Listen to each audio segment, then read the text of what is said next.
All right, so the good news for you guys is that we're definitely on a time constraint. We have the privilege of going to an army base today to barbecue our soldiers and spend time with them. So we have to be done by a specific time. So this cannot be a long shiur. So I figure about no more than a half hour. So that could be a good thing, depending on how you look at it. I thought I'd talk about the Rambam's formulation of living in Eretz Yisrael. And the reason why I would choose the Rambam is not because of any particular bias, although some may accuse me of that, but more because, especially in Eretz Yisrael, it's funny, when I lived in America, so you're not really exposed that often to, can't speak for England, in America you're not really exposed that much to the philosophy of Rav Kook, whereas obviously here, Rav Kook is the dominant, especially in the religious Zionist world, is the dominant philosophical approach. And everyone, obviously, when it comes to Rav Kook, although Rav Kook's philosophy was way more than simply living in Eretz Yisrael, people put him in the forefront insofar as the centrality of living in Eretz Yisrael and Aliyah, etc., in the Jewish consciousness.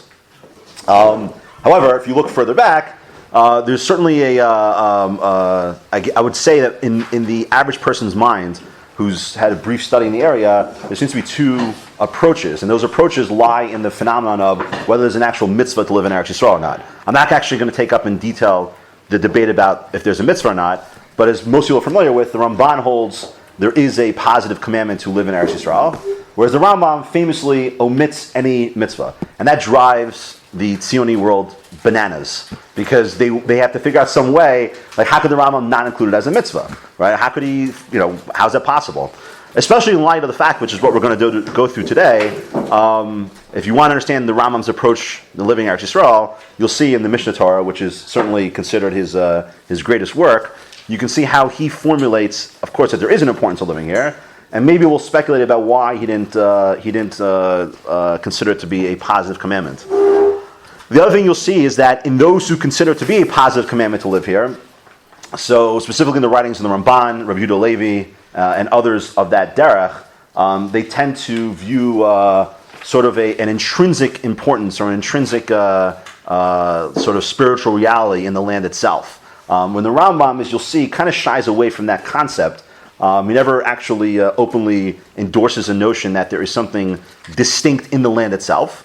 But that doesn't mean, we've got to be careful here, it doesn't mean that he doesn't view living in Eretz Yisrael as one of the most important things a person or a Jew can do. It's just that he doesn't go as far as some of the other positions.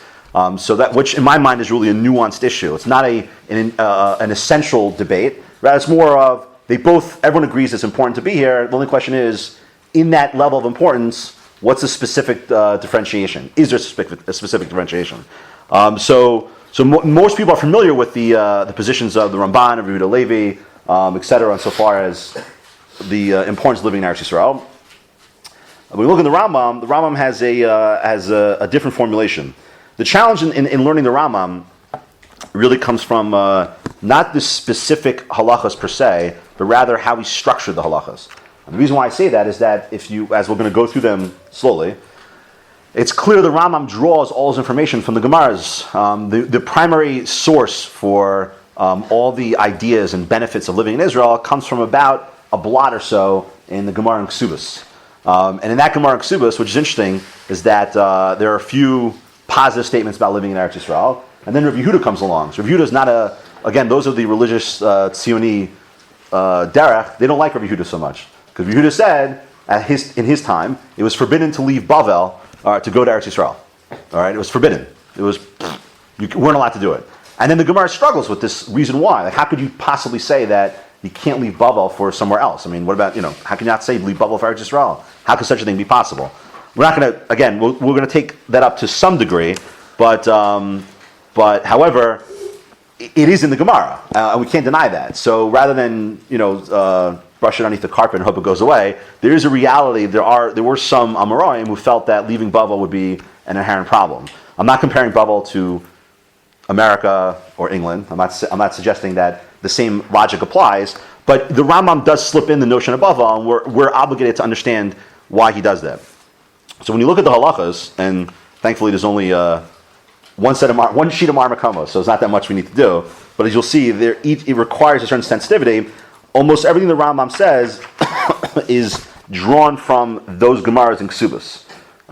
There's really very little that he includes of his own thinking. Rather, he just pulls these Gemaras. So our job is to understand the order that he presents rather than the specific Gemaras themselves. And as we go through this step by step, you'll see, I think the Rambam develops a certain theme as to why living in Eretz Yisrael is important and how you can benefit from Eretz Yisrael. And as we develop that theme, I think it'll come together, and we, rather than look at the Rambam as a weak supporter of living here, I think we'll come away looking at the Rambam as equally as supportive of living here as any of the other Gaonim and Rishonim. So the Rambam has 4 halachas in Hilchos Melachim.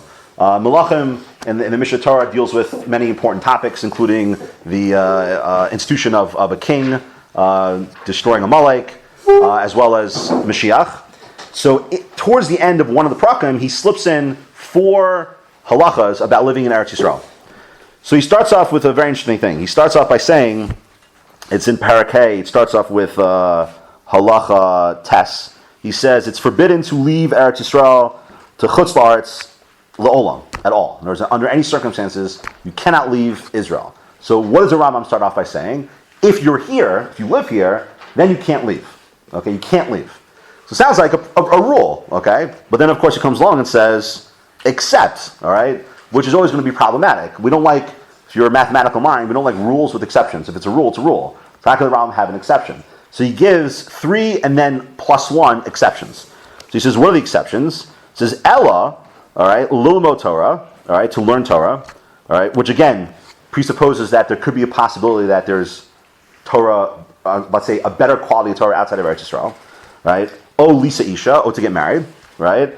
O Lahatzl Mina Akum, or to save yourself from a dangerous situation, okay? From a situation where the country is being dominated by a non-Jewish power, and it's not a safe situation for Jews. Now, let's be careful. If this was Sakanas Nefashos, so the Rambam wouldn't have to write this. I mean, there's no chiddush to say that if your life's in danger, of course you can leave Israel. That's not even a question, because that overrides every single thing in the Torah. But so the Rambam must be telling us some other idea here by letting us know in a situation where the country is being controlled by non-Jews and it's not a safe situation to be in. All right, but then what happens? You do these things, the Achzor La'aretz, and over time, meaning when the situation changes, you therefore must return back to where you were. All right, so right off the bat, the Rambam doesn't tell you that you should live in Israel. Rather, he starts off by saying, if you're here, you have no right to leave. Okay, then he slips in, V'chein yotzehu l'schora. Now, by the way, there's actually not, again, this isn't the the objective of the shir, but it happens to be there's a big halakhic issues about if you're allowed to leave Israel, for instance, for a vacation. All right, there's a debate among the poskim about whether if you don't fulfill one of these rationales for leaving Israel, are you allowed to? So the Rambam says, V'chein yotzehu l'schora. So a person can leave for business purposes. He's allowed to leave to make money outside of Eretz Yisrael. So it's interesting. So that's a good question. Actually, this is not listed in the Rambam's negative commandments either. All right, it's not listed as a positive or negative. So it's more like, and I don't think it's not a D'Rabbanan either. It's more like it sounds like he's formulating in terms of a philosophical concept, as you'll see as we go along. Okay. So the question you have to ask in the Rambam is, why didn't the Rambam include in the exception list Torah, marriage, Goyim, right, and also Schora? Why does he say 3? And then he says, and as well, Schora. Okay, and as well Schora. Why isn't Schora in that initial listing? You'll see, I'll think there's an idea in the Rambam of why he separates that one out. That one is going to be distinct. Then the Rambam goes ahead and says, Aval lishkon b'chutz la'aretz aser. Okay, but to live, meaning again, I left Israel, and now I'm living, I'm koveya, I'm making my permanent home outside of Israel, you can't do, unless there is a famine in Israel. And then he goes ahead, now again, he doesn't mean a famine where your life's in danger, because if that were the case, there's no chiddush. So he goes in a very, and we're not going to go through all the details, but he goes in a very specific way and explains how basically if Eretz Yisrael suffers an economic collapse, all right, like just a complete collapse of the economy, and everybody's living in a situation where we're very, very poor, in that situation, a person has the right to leave Eretz Yisrael, according to the Rambam, okay? According to the Rambam. Okay, but then he says at the end, he slips in one other point. He says, "V'af al pi shemutar lotses, okay, even though it's permitted to leave, meaning in those situations he listed before, all right, eina midas chasidus. It's not a good thing to do, all right? Now, when the Rambam uses the term midas chasidus, in general, what he's referring to is that it's the trait of a very high level person. In other words, a high level individual, a person who's engaged in Torah and is really like a Talmid Chacham. So, in other words, that person would never leave. How do we know that? So, as in we read in the upcoming holiday of Shavuos, we read Rus. So by Rus, you have Machlon and Chilion. So Machlon and Chilion were the Gedolei Ador. They were the leaders of that generation, the greatest Talmid Chachamim. And what did they do? There was a famine, and they left. And they're criticized by Chazal for leaving. So we have to understand, Mimanoshach, in other words, if it's permitted to leave because of an economic situation, of let's say schora or economic downturn, so why are Machlon and Chilion criticized for leaving? It sounds like it's okay to do. What's the downside to doing that? Why isn't it midas chasidus to stay in Eretz Yisrael? So that's the first halacha. Okay. Then the Rambam goes into something that sounds wonderful. Okay, Gedolei Chachamim. All right, the greatest of the Chachamim would kiss the borders of Eretz Yisrael. Okay, and they would kiss these stones and they'd roll around in the dirt. All right. So it's a very fun. It sounds beautiful, right? I mean, I know there's a thing today where people like to kiss the ground when they get here. It sounds like such a wonderful thing. Like you kiss the ground of Israel. But what idea is he presenting to us? All right, we have to understand. And why does he go from the first halacha to this halacha? All right, again, we want to find a theme here. So why is he going from first telling us you can't leave, right, to telling us now the greatest people would kiss the ground and roll in the dirt? And it's also very graphic. I mean, the Gemara says that, but it's a very graphic demonstration. I mean, if I saw someone rolling around in the dirt, I don't know if I think that such a high level person. And yet the Rambam says that's the greatest Chachamim would just, to them, it would be natural to roll around the dirt of Eretz Yisrael. Halach Yud Aleph, he says, and again, these are all from Gemaras, but the Rambam then says that anyone who lives in Eretz Yisrael, your sins are forgiven. All right, so anyone who understands the Rambam knows that to take that literally would be kind of weird, because that would imply that the moment I get off my plane, let's say I enter Israeli airspace, so what? So I don't have to do Yom Kippur now? I mean, I'm done? All the sins I've done in the past are magically forgiven? That's absurd. To take that literally doesn't make any sense. On top of that, he then says, and anyone who walks 4 amos gets Olam Haba. Well, great. So I'm doing pretty well. Like I have a nice jogging route that I use, right? So man, I got like level 1 million of Olam Haba because I'm certainly walking more than Dal Amos. But not only that, the Rambam then talks about how the Chachamim all desired to be buried in Eretz Yisrael. Because there's an idea, and that's, I mean, you see today, people do that. Because there's an idea that if you're buried here, so you're forgiven for your, it's also a type of kapara, you're forgiven for your sins, all right? So again, I mean, we have to be careful, because, in other words, if you're dead, so you don't really know, in a sense, not to get into this whole issue, but you don't really know that you're being buried in Israel, right? So the Rambam is careful. He qualifies it by saying that the Chachamim would always bring their dead to be buried here. All right? And if you look at Yaakov Avinu and Yosef as examples, they valued, you see that, Yosef said, my bones must be buried here. So the fact that he valued being buried here is the idea, not the fact that your dead body is in Israel. It's that you wanted to be buried here. That's the perfection. But why is that such a perfection? I mean, you're dead. So why is it so important that at such a high level for a person to want to be buried in Eretz Yisrael? And finally, we come to the last halacha, which is really 2 points that Rambam makes. He says, L'olam yidor adam Eretz Yisrael. So a person should always live in Israel. Okay? Afilu be'ir sherova akum. Even if it's a city that's dominated by non-Jews. And then he says, you should not live in Chutz La'aretz, even in a city that's majority Jews. Okay? The immediate question you have to ask is, why didn't the Rambam put this in the first halacha? In other words, if I were going to start writing this, I'd write the positive thing. You always need to live in Eretz Yisrael, even if it's in a situation where there's Rov Goyim. It's irrelevant. And then get into the prohibition to leave. But it's very funny how the Rambam writes this. He writes prohibition to leave, then this beautiful thing about the Chachamim, then this business about this magic trick that your sins are forgiven, and then he goes into, you always should live here. It's a very funny order the Rambam's presenting. And finally, the Rambam says, then he says, because anyone who leaves to Chutz La'aretz, ki'ilu oved avodah zarah. Again, straight Gemara, but that's a very strong indictment. Anyone who chooses to leave Eretz Yisrael is like he's worshiping idolatry. I mean, that's, if a guy says, listen, I want I don't know, he's got whatever reason why he comes up with. I want to spend some time in Colorado, go skiing. He's don't love over the Avodah Zarah. It's a very, very strong indictment. And then he adds one last point, which another one that troubles people, which is where he says that the last thing he says, "Kishem she'aser lotzeis ma'aretz l'chutz la'aretz." So again, he's drawing back to the original halacha, that same language. Okay, it's almost like he's bookending it. In other words, he starts off by the iser and he ends with an iser. In this prohibition, he says just like it's prohibited to leave Israel to chutz la'aretz, it's also forbidden to leave Bavel, all right, to any other land. Now you got to be very careful. He doesn't say. Now the question is, would it be a problem going from Eretz Yisrael to Bavel, right? It seems like from the Rambam, yes, it would be a problem. But we have to ask ourselves. The real important question is not to be offended by, God forbid, that there's something better than living in Israel, but rather, why is Bavel? Now again, I don't think he means Iraq today. He means Bavel in the times of the Gemara. But why is leaving Bavel? Why does Rambam include this in the end? What point is he bringing across by saying the same way, and again, look what he's doing, the same way you can't leave Israel to Chutz La'aretz, so too you can't leave Bavel to any other land. Well, why are they parallel? How do you create a parallel between living here and living in Bavel? So those are the main questions, which I think are plenty. Okay, so I think to understand the Rambam, we have to come in with, this is not a chiddush, but I think we have to have, or maybe it is, I think we have to have a certain assumption about what the benefit of living in Eretz Yisrael is, at least in the Rambam's eyes.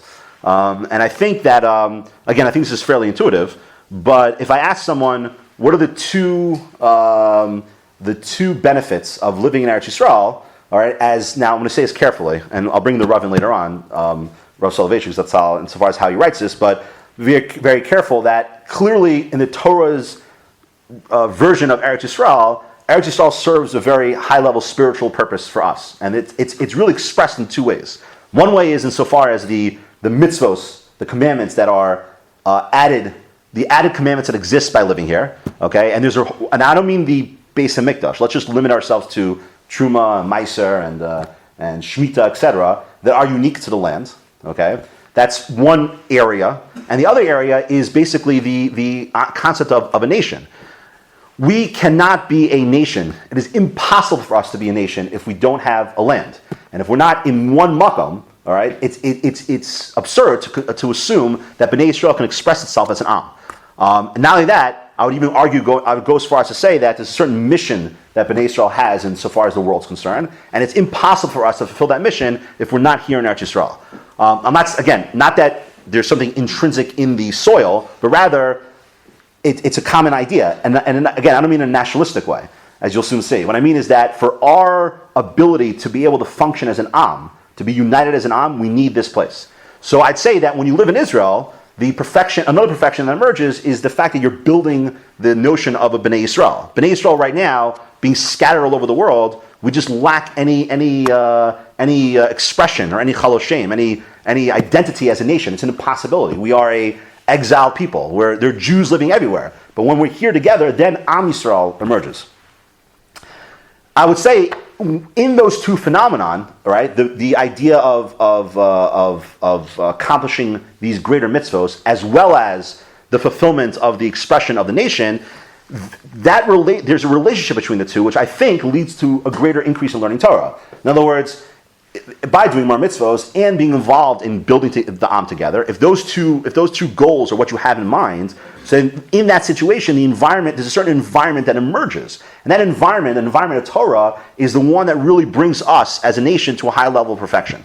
So I think the Rambam's assumption, and you'll see how this plays out, the Rambam's assumption is that, what do you gain by living here? You gain by living here insofar as both the perfection that emerges from these mitzvos, all right, as well as the perfection of building the nation. Right? Those two things together are the real objectives of living here. And the Rav, in a very similar way, says the Rav actually says something very, very similar. He says there are two bonds in Judaism. He says there's the bond of Sinai, and he said there's the bond of Egypt. He says the bond of Sinai states that the Jew is connected to his people through acceptance of the Torah and a life of sanctity to fulfill a shared purpose. So that's one idea. That's the idea of living here, and this is in commentary on living in Eretz Yisrael, in a letter he wrote, but that's living here, and understanding our goal comes through fulfillment of the Torah. But there's another idea. He calls the bond of Egypt is the bond of participation, a shared fate of the Jewish people. So when you live here and we identify with each other, which we do, living in Eretz Yisrael, we're able to build the fabric of a nation together. So those two ideas, I think, are really the center of why living in Eretz Yisrael is so important. And I think the Rambam uses that to really get across his message. In other words, like this. If the idea of living in Israel is really one where there's a certain type of environment, and that environment is based on both fulfillment of these greater mitzvos, obviously there's the Torah per se, but the increased mitzvos as well as the building of the Yam, so how could a person ever consider leaving such an environment? That's why the Rambam starts off with this idea. I'll get to later on why I think he says it's not a mitzvah to live here, but for now the Rambam's saying that if a person truly recognizes this environment, that this environment is what Eretz Yisrael is supposed to be, it would be absurd to consider the fact that he could leave. How could a person leave in such a situation? There's a perfection that you gain here that you can't, in this environment, that you can't gain anywhere else in the world. It's an impossibility. Except for, right, there's only one exception, two exceptions that could exist. One is if there is a perfection that's greater than this environment, which would be both Torah and or getting married. Both those situations, if it's learning Torah, so Torah is always greater than everything. And if it comes to marriage, if a person doesn't have the proper relationship, he can't build his bias. And part of, again, insofar as the nation's concerned, building the right family dynamic is critical in building the Am. So I would argue that those 2 points fit in perfectly to those two ideas. Lilmo Torah is really insofar as a perfection in Torah that a person gains in Eretz Yisrael. And to get married means that you recognize that part of your objective of living here is to have the right family, and therefore participate in building of the Am. So those two, if you can fulfill those outside of Eretz Yisrael, but of course you'll come back, then for sure it's mutter to leave. All right? But then the Rambam says, and that's why the Rambam includes the situation of the guy, but if the environment is one that is not conducive to these two things, okay, meaning we're subject to the rule of non-Jews to the point where we're suffering, if such an environment exists, so then it doesn't make any sense for us to stay. In other words, the reason to stay in Eretz Yisrael is if we can fulfill that objective and that perfection. But if a situation comes along, again, temporary, but if it comes along and creates and takes away from that environment and doesn't allow us on an objective level to achieve that perfection, the Rambam says you can leave. He says you can leave. Again, he's not saying ideally, but he's saying you can leave. Because what's a person to gain if he doesn't relate to the environment in the proper way? And that's why the Rambam has the idea of schora. And that's why it's separate. See, the Rambam first lists the objective considerations of why a person would be allowed to leave Eretz Yisrael. But then he has what I would call the subjective. Yeah. So I think schora is like this. Schora is, and again, a person has to be honest. So I'll give you like a scenario and put it in more 21st century terms, right? So let's say a person lives in Eretz Yisrael, and let's say, I don't know, he's a lawyer, okay? A lawyer, all right? But he practices in Israel, okay? And then what happens? So what happens is that for whatever reason why, the entire law market implodes, all right? And there's just no need whatsoever, halavai, for lawyers, okay? It just ends, all right? That's it. We live in a new world and lawyers are done. So now the person has to act, but only in Israel, okay? Now the person is in a very difficult situation now because he's entering into a world where he might become impoverished, right? And if he's impoverished, and that's why the Rambam describes it this way, if he's impoverished, so then how is he going to be able to relate to the environment in a positive way?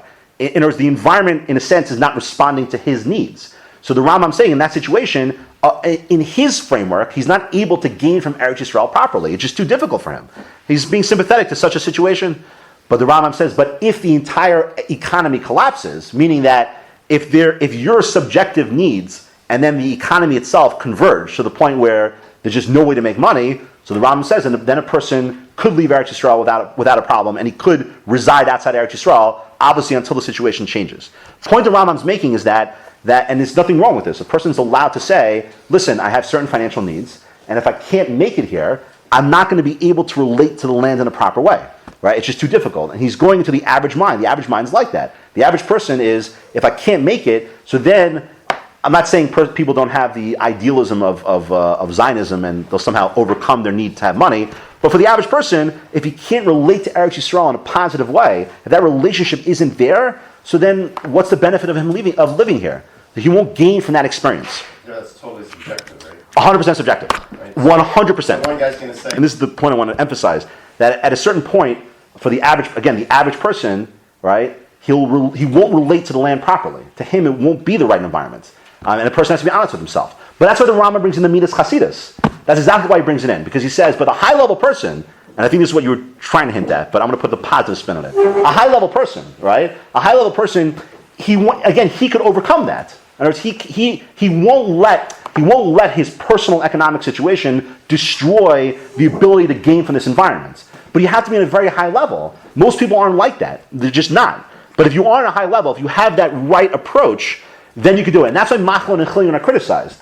The other Jews who left, there were plenty of Jews who left Eretz Yisrael at that time because of the Rav. But they're criticized. Why? Because they were the examples for the Am, and what they should have done is they should have overcome that issue and had the positive relationship to Eretz Yisrael. But they fell into that trap. You understand? So a high-level person can overcome that issue, and he can recognize that I can still gain from Eretz Yisrael even if economically things are difficult. But the Rambam saying is the average person, that's not such a simple thing for him to do. And the point, but here's the point I'm trying to make. All right, and you'll see this is going to follow in the next few halachas. The Rambam, in order to gain from Eretz Yisrael, you must have the right idea of what Eretz Yisrael is doing, and then relate to it in a positive way. If you don't relate to the land in the right manner, you won't gain from it. It's not like I come here, right, and then poof, everything is great. You have to have the right attitude and the right relationship to Eretz Yisrael to gain the perfection from it. What's that attitude? So then the Rambam brings in the halacha of the Gedolei Yisrael, okay, these great people. All right. So I just want to, I want to show you how this is going to come along. Why does he talk about these Gedolim, right? These great minds, because these great people, they saw how Eretz Yisrael could be an avenue to perfection. They understood. In other words, a high-level person understands how this country, how living here, can be the avenue to perfection. And if you really believe that, if you really internalize that to be true, right? So I think what he's saying here is, for instance, let's take the example of the Tana the Amora who kissed the borders. What's the point of kissing the borders of Eretz Yisrael? Because he appreciates the contrast of there versus here. And he's expressing it that way. Or the guy who's rolling around the dirt. To the average person, what does he see? He sees like a guy who's getting dirty, almost like a pig, right? But what do we see? Or what does the Gadol see? The Gadol sees that being here, even something as what you would think is as insignificant as the dirt, for him is an opportunity to perfect himself. Because being in Eretz Yisrael, that avenue of perfection opens up to the person. But you have to appreciate that as the function of Eretz Yisrael. If you see that as being true, then you will value it and you will relate to it in a way where, again, even something as what you would consider to be dirt, again, like the halachic mind. The halachic mind doesn't see dirt. What does he see? He sees an avenue to perfection. And that's what I think why the Rambam is in the Gedolei Yisrael. Because he's showing you that in order to benefit, you have to have that attitude. You have to see that Eretz Yisrael is functioning to be an avenue to perfection. Okay? I just apologize because we're running out of time. Then the Rambam moves into the magic trick. Okay? But I think what he's saying, and I think to me it's a very interesting idea. I think what the Rambam's proposing is like this. In other words, if I had to scale out the Torah, so to speak, and say like there's a quantity of mitzvahs. Okay? So certainly, living in Eretz Yisrael, there's more things you could do here. It's like, let's say if I live in Chutz La'aretz, I'm able to accomplish 90% of the Torah. Okay, I'm obviously making up a number. Let's say 90%.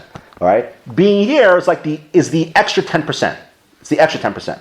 So what you would think is that if that's true, right? So then the perfection that someone gains from being here would be in proportion to its addition to the system of Torah. Meaning that, okay, so it's like, I come here, I do a little bit more, and I get a little bit more perfection as a result.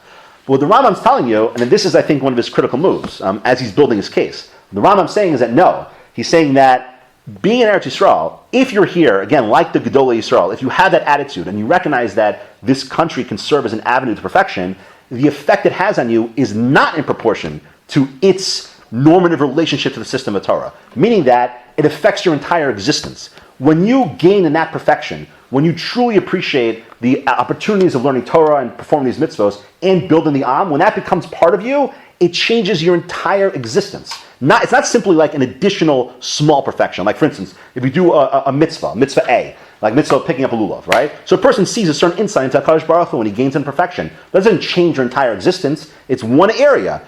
But living in Eretz Yisrael with the right approach, what the Rambam's telling you is that it can change your entire existence. And that's why he brings in the examples of your sins are forgiven and that if you walk 4 amos, you get olam haba. What he means is that it doesn't mean it's a magic trick that your sins are forgiven. What it means is that opportunities for tshuva, right, to perfect yourself that could never exist in another place, come into existence here, assuming you're partaking of that derech.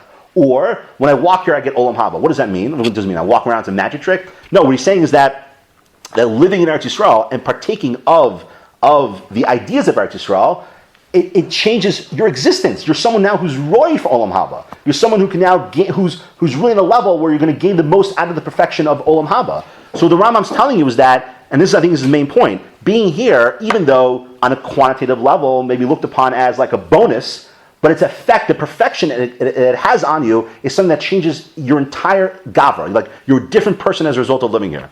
To the point where that the achacham, right, the highest level person, really someone who recognizes to be true, and that's why he'd want to be buried here. Not because he cares about his bones, but it shows you that his tie and his draw to this perfection, to the perfection of what Eretz Yisrael offers, is so strong that even something as being buried here is something that is a central part of who he is. So that's, I think, the next halacha the Rambam's saying. So again, to go in order, first the Rambam deals with the average person, right, and why he should have the right, recognize the environment that Eretz Yisrael offers. Then he moves into, if you understand his perfection, like you'll roll around the dirt. It means you'll see how Eretz Yisrael is the avenue to perfection. Then he moves into why the perfection here is so profound, because it's not in proportion to the additional components that Eretz Yisrael offers. It's much more profound than that. It changes who you are as an entire individual. And then that leads us to the last halacha, which is the most difficult one, which is where he says it's better to live here with Rov Goyim than to live outside of Eretz Yisrael with a minority of Jews, assuming if it's in the city. Which is a very funny idea, because like we said before, it would appear that, why is that the ideal environment? I mean, if you're going to raise your kids in an ideal environment, or let's say raise your kids or yourself, why would you want to be in an environment where there's majority Goyim? You want to be in an environment where there's majority Jews.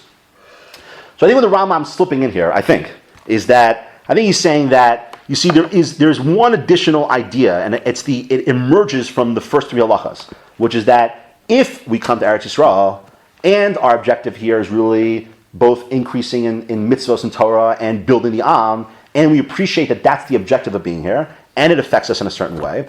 So there is an idea, and I think and the Rambam says this in other spots, there's an idea that there's a special hashgacha, there's a special relationship that God has to the Jewish people in Eretz Yisrael.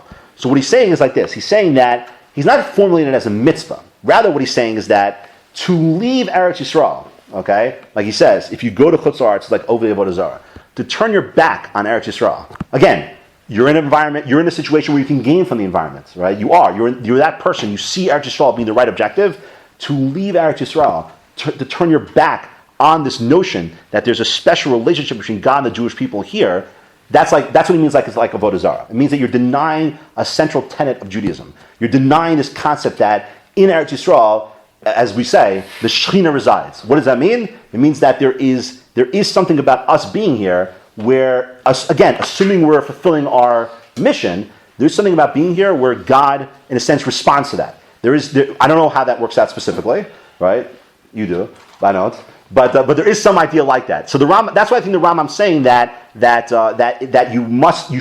better to stay here. It doesn't mean that it's what do you call that being in a city of Goyim is necessarily a good thing. He's just saying that to leave such an environment, even if it's not the ideal, would therefore, but you could still achieve it, would therefore imply that you're turning your back on the hashgacha, and a person has no right to do something like that. But the Rambam adds one last point, which is where he tries to equate Bavel to Eretz Yisrael, okay? But I think what the Rambam's telling you, and I think this gets back to why I'm just speculating, why the Rambam didn't want to formulate this as a positive commandment. So the Rambam says that you shouldn't leave, just like you shouldn't leave Eretz Yisrael, so too you shouldn't leave Bavel. So why does he compare the two? Because I think what he's saying is that it's true that Eretz Yisrael is lechatchila, the environment where a person can achieve this perfection, no question about it, right? But that's not to say that you're, as a human being, as a Jew, that you're intrinsically lacking, that you could never achieve something of this type of perfection somewhere else. It doesn't mean that you could build the Am, or that you're doing more mitzvos, right? But what he's saying is that a makom like Bavel, and what he's referring to is the time of the Gemara, where the reality was, Bavel was the center of Torah at that period of time. It was the center of Torah. The greatest Torah took place there. So in that situation, the same way, you have no right to leave such an environment. In other words, what he's saying is that if there's an environment that is so supreme in Torah, so qualitatively superior in Torah than anywhere else in the world, you can't leave it. You can't leave it. What? Ezra and Nehemiah. So it's good you brought that up. So Ezra and Nehemiah, so it's interesting. So at that time, if you look, Ezra and Nehemiah left, but when they took the Jews with them, what level were the Jews on? On one of the lowest levels. So that's why he had every reason in the world to leave. In other words, whatever it wasn't the center of Torah Judaism anymore, because the Jews were suffering. By the way, just be careful. I'm not saying it doesn't mean that a person couldn't, if he's in Bavel and he's going to Eretz Yisrael to build like a Torah community, I mean, in that period of time, I can't see that as being a problem. You know what I mean? It's just that what the Rambam is trying to show you is that that in a great Torah environment, right, then a person has every right to say, I don't have to leave, assuming Eretz Yisrael is inferior. Okay? Can we say that today? It's hard to make that argument today. You understand? But there were periods of time where Eretz Yisrael was basically desolate. There was really no quality Torah there, and the center of Torah was really outside of Eretz Yisrael. Such phenomenon have existed in the past, right? I mean, historically, it's just accurate. So that leads me to one last point, and then I just want to read one point the Rav makes, which I think fits into what the Rambam is saying. So I think, again, this is pure speculation, so I apologize, but I think the reason why the Rambam didn't formulate this as a positive commandment is because, see, it's because of the Rambam's thesis is based on the notion that a person has to see the benefit of Eretz Yisrael being in the realm of, like I said before, increase in mitzvos, right, and in building the Am, okay, and those together produce a certain perfection. That's the Rambam's main idea. If that's the case, I think what the Rambam was concerned about is that if it was a positive commandment, see, again, in order to have that, you have to appreciate how Eretz Yisrael can function in such a manner. But the truth is that, is every person capable of that? I think what the Rambam was concerned about, I think, again, speculation, is that to make it a mitzvah, what would emerge is that the drive for nationalism would override the spiritual obligation of living in Eretz Yisrael. People would come here simply to build a country, to build a political entity. And that would be the objective, rather than the objective being, how can we improve ourselves as Torah-observant Jews? And just to let you know, it's unbelievable, because the Rav, who, there's no question the Rav was in many ways a huge supporter of religious Zionism and Eretz Yisrael, etc. But listen to the words he says. He wrote this in 1965. Okay, it's just amazing. And when you hear his words, think about what he's saying. It may sound like a harsh critique, but what he's saying fits in, I think, exactly what the Rambam's talking about and how we could really gain from Eretz Yisrael. So he says like this. So someone asked the question. The question was, how do you distinguish between what as the interviewer says, a traditional Jew, meaning like a Jew who's like, he'll do Shabbos, kind of, Yom Kippur for sure, but in other areas of halacha he's kind of lax, but he lives here, he lives in Eretz Yisrael, versus the very frum Jew, the stark Jew who lives in Chutz La'aretz. How would you make that? How would you distinguish between the two? So the Rav doesn't actually, it's funny, he doesn't really answer it directly, but what he says is just amazing, okay? He says, first he says this, both from a formal halachic perspective as well as from an emotional halachic one, we should not compromise on halachic observance by saying that living in Israel is a barrier to assimilation. Okay, so again, there was more of a concern back then, but the point he's making is that he says in Israel too there is assimilation. Don't think that living here is like and being less religious, that doesn't mean you want to assimilate. Okay, but then he says the Hebrew language is only an instrument, and it alone will not save the Jewish people. He says, I apologize for criticizing the state. Trust me, I'm not quick to exchange my faults with the faults of others. However, there is a lack of commitment to the historical destiny in Israel. The land of Israel is important. The state is important. The language is important. However, we believe Judaism's purpose is not the creation of a political entity. The Jewish collective is a spiritual one, intended to work towards a higher purpose of serving as a light unto the nation. It is a terrible mistake to truncate Judaism and put it into the framework of a political community. This is also a mistake from the secular perspective. The Jewish people will not survive simply as a political entity. Political ties are transient. Italians living in America have forgotten their birthplace. He says Israelis will too. Amazing. Amazing what he's saying. And if you think about it, there's a lot of truth to what he's saying. Yes, we're here with our Yom HaKazan and we're, Baruch Hashem, we're Torah observant Jews. When we look around, there's no question. And he says here, he talks about the Ben Gurion Eshkol. He says Ben Gurion Eshkol, they were educated in traditional Judaism. So yeah, it's true they weren't so quote unquote frum. But like he says Eshkol, was a Hasidic Jew who just hasn't put on tefillin for 40 years, right? He says, but however, how will the third and fourth generation of Israelis strike up roots in the soil of the nation? I mean, we're in that period of time right now. And when we look around, how does the average Israeli look at living here? In fact, even the term Israeli itself is a misnomer. Well, the Rav is saying the term Israeli is what? It's a political identity. And yet, the majority of this nation is defined by that. He says, I'm reading what he says, it's not me. We are proud of the IDF. He says, however, America and Egypt also have armies. I do not dismiss its significance, but there is no uniqueness to the IDF. The existence of the IDF does not justify sacrifice for the state. It is not the purpose of the state. Just as it is not the purpose of the state that there be a legislature discussing laws or that a university exists. I do not believe that the unique contribution of Jewry will be in the sciences. Now, it's amazing. He said this in 1965. We will make technological progress, right? Which is amazing, because if you think about what Israel is today, I mean, it's defined by being a high-tech nation. So he says, we will make technological progress, but that is not the purpose of the state. All right? And he says, the purpose of the state is spiritual. This requires a spiritual community and climate. And I cannot imagine non-religious spiritual climate. I'm not here to, this isn't a diss on Chilonim, but this is reinforcing the Rambam's idea, which is that in order for us to gain from Eretz Yisrael, we have to look beyond votes in Knesset, or or even things like the army, which of course are critical for the nation to exist, right? We have to look beyond that though. Those are a good starting point. But if that's the end, if the end is simply the political entity of Israel, then we're lost. Then we'll never gain. The perfection is what the Rav's alluding to, and what the Rambam's saying, I think, outright. That you have to recognize that this is an opportunity spiritually, in the realm of us as Bnei Yisrael, to grow. Because our definition as an Am, not as a nation, but as the Jewish idea of an Am, lies here. And if we recognize that, and we take into account the necessity of mitzvos, and the extra Torah we can learn here, etc., then we can achieve that perfection, and then we're truly living in line with God's will. But as long as we, and I'm not saying anyone here, but as long as we as a nation, and there's an idea of collective responsibility, as long as we see Israel simply like an end, which a lot of people do, we're Israelis, not Jews, we're Israelis, right? That like as if like a political identity, then as the Rav is saying, we're not gaining from that perfection. And the truth is, back to your point before about whether a person should even come here if he's not on that level, the truth is that in many ways, this isn't like living in Eretz Yisrael shouldn't just be like a proselytizing that everyone has to be here. The truth is that you have to come here with that attitude in mind, that you can gain in perfection and recognize how this living here can actually fulfill our destiny. So while many people slight the Rambam and think that the Rambam was not a huge supporter of living here, I would argue that no, that the Rambam indeed saw living here as such a critical part of a person's ability to perfect himself, to the point where if you gain in the right way from living here, it can change who you are as a person. But if you don't have the right attitude, if you don't see the environment of Eretz Yisrael benefiting us on a spiritual level, on our role as being Am Yisrael, then I think the Rambam would say is that we're not really gaining from what Eretz Yisrael is all about. So Baruch Hashem that we had the opportunity by living here to increase both in Torah mitzvos and in building the Am. And our hope is that as we continue to build and we bring more Jews together in this path, in the path towards that perfection, that will merit Mashiach in the coming days. I hope you have a wonderful Yom HaAtzmaut.